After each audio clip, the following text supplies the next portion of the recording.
Hi guys, welcome back to Himani Sharma art and craft channel. आज हम स्मृति चित्रण में केतली का चित्र बनाने वाले हैं। मोस्ट इम्पॉर्टेंट टॉपिक है, तो स्किप बिल्कुल नहीं कीजिएगा।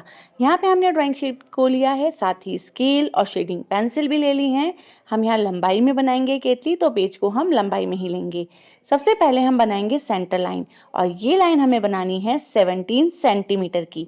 बोर्ड एग्जाम में आता है 15 सेंटीमीटर से छोटा नहीं होना चाहिए, तो उससे थोड़ा बड़ा हम बना सकते हैं।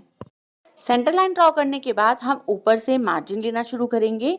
तो सबसे पहले हमें मार्क करना है 2 सेंटीमीटर पे, और इसके बाद हम उसी के नीचे हाफ सेंटीमीटर पे 2 बार मार्क कर लेंगे। और जहां लास्ट मार्क है वहां से 2 सेंटीमीटर पे मार्क करना है। और अब जहां ये लास्ट वाला 2 सेंटीमीटर का मार्क है वहां से हम 5 सेंटीमीटर पे भी मार्क कर लेंगे। इतने मार्क लेने के बाद हम बॉटम पार्ट पे आते हैं। तो नीचे से 1 सेंटीमीटर और ऊपर की तरफ हाफ 2 बार आप मार्क कर लीजिएगा। ये देखिए, इस तरह से हमने अपनी लाइन को सारे मार्जिन्स में डिवाइड कर लिया है। और अब हम इसके जो चौड़ाई वाला पार्ट है वहां के मार्जिन लेंगे। तो जो हमने टॉप पार्ट पे से मार्क किया था, तो बीच वाले पार्ट पे हमें 6 सेंटीमीटर की लाइन ड्रॉ करनी है। तो 3 सेंटीमीटर बोथ साइड, एक साइड 3 और दूसरी साइड भी 3, टोटल 6 सेंटीमीटर। जो नीचे 2 सेंटीमीटर वाला मार्क था उस पे 4 सेंटीमीटर मार्क करेंगे, 2 सेंटीमीटर बोथ साइड। और जो बीच में 5 सेंटीमीटर वाला मार्क था वहां पर हम 12 सेंटीमीटर की लाइन को ड्रॉ कर लेंगे, 6 सेंटीमीटर बोथ साइड। बीच में जो हमारा सबसे नीचे बॉटम वाला पार्ट है, सबसे पहली वाली लाइन पे 4 सेंटीमीटर हमें मार्क कर लेना है, 2 सेंटीमीटर बोथ साइड। तो हमारी जो मेन मार्जिन्स हैं वो हमें लाइन मिल गई हैं। अब हमें देनी है शेप। तो टॉप पार्ट पर जो हमारी लाइन ली थी वहां पर हमें एक ओवल बनाना है। तो ऊपर हाफ और नीचे हाफ को हमें ज्वाइन करते हुए इस तरह से एक ओवल शेप बना लेनी है। इसके बाद जो हमारा नीचे वाला पार्ट है, तो जो 4 सेंटीमीटर वाली लाइन है और जो बीच वाली लाइन है 12 सेंटीमीटर, इन लाइन को ज्वाइन करते हुए इस तरह से हमें एक हाफ सर्कल ड्रॉ कर लेना है। और ऊपर वाली लाइंस को इस तरह कर्व लाइन के साथ हमें शेप देनी है। तो बस थोड़ा सा ध्यान से आप ये वाली शेप बना लीजिएगा। हमें लाइंस को ज्वाइन करना है पर थोड़ा सा कर्व के साथ।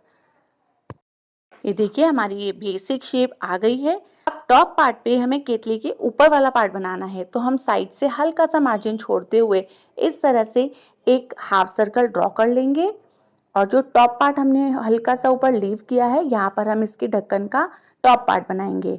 तो ये मैंने कोई मार्जिन लेके नहीं किया है, आप चाहे तो हाफ सेंटीमीटर का मार्क करके भी ये चीज बना सकते हैं।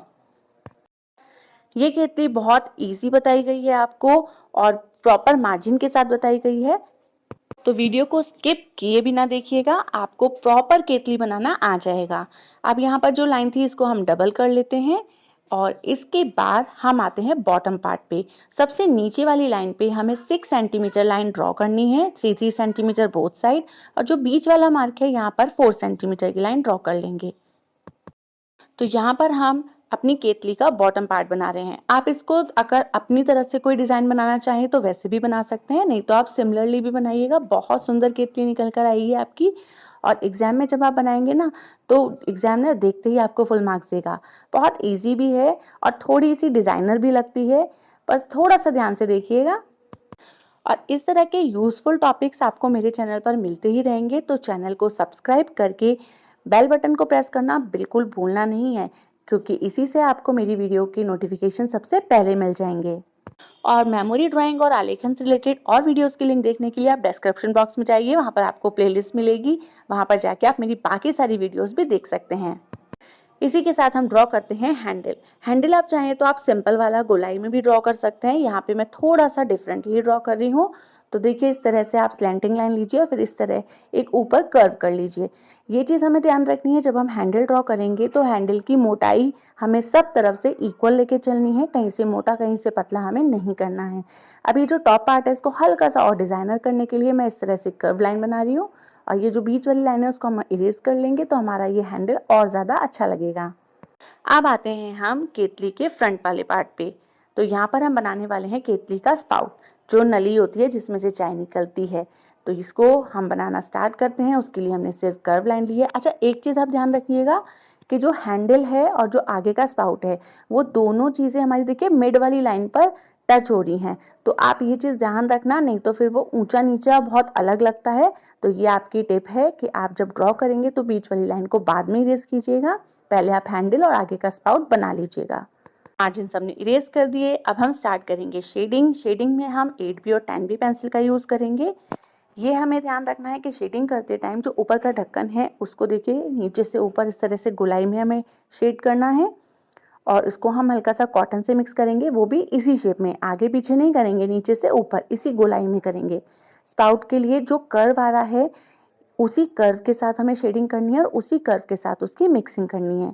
तो ये हमें बहुत ध्यान से करना है कि जब हम शेडिंग करेंगे तो जिस पोर्शन की हम शेडिंग कर रहे हैं उसी पोर्शन में आप सिमिलरली शेड फैलाइएगा और तब उसे मिक्स कीजिएगा। अगर आप दूसरी तरफ से शेड करना स्टार्ट करेंगे तो जो हमारी शेप है वो प्रॉपर विजिबल नहीं होगी। शेडिंग से हमारी वो जो गोलाई है, वो जो टेक्सचर आना चाहिए हमारी शेप का, वो हमें प्रॉपर दिखाई देता है। अब देखिए जैसे केतली में मेरे को कहीं पे कर्व दिखाना है, गोलाई दिखानी है, तो आप लाइन को वैसे ही लीजिए। अब जब इसको मिक्सिंग करेंगे तो वो ऑटोमेटिकली हमारी बीच में से उठी हुई शेप हमें दिखने लगेगी हमारी सुराई की। तो इसको हम 3D तरह से देख पाते हैं। सेम इसी प्रोसेस से हम मिक्सिंग करेंगे। तो जो गोलाई से हमने शेडिंग किया है उसी गोलाई से हम अपने हैंड को चलाएंगे मिक्सिंग के लिए, कॉटन से स्प्रेड करेंगे इसको प्रॉपरली, तो हमारा जो 3D इफेक्ट है हमारी केतली का वो दिखाई देगा। देखिए कितनी अच्छी बीच की गोलाई निकल कर आई है। तो ये चीज़ हमें बहुत ध्यान रखनी है, सिर्फ शेडिंग में ही हम इसको निकाल सकते हैं। लाइंस में तो हमारा 2D इफेक्ट है, उसको 3D करने के लिए क्या करेंगे, उसको शेडिंग की तरह से ही हम दिखा पाएंगे। अब देखिए इसी के साथ हमने कर लिया हैंडल। हैंडल में भी जहाँ जॉइंट्स हैं वहाँ पर हमें डार्क करना है, बीच वाला पोर्शन लाइट छोड़ना है, और हमारी सारी शेडिंग कंप्लीट हो गई है। हम करेंगे फाइनल डिटेल्स और आउटलाइन अपनी 10B पेंसिल के साथ। तो हमें 10B पेंसिल लेनी है, आप 12B पेंसिल भी ले सकते हैं अगर आपको और ज़्यादा डार्कन पेंसिल चाहिए।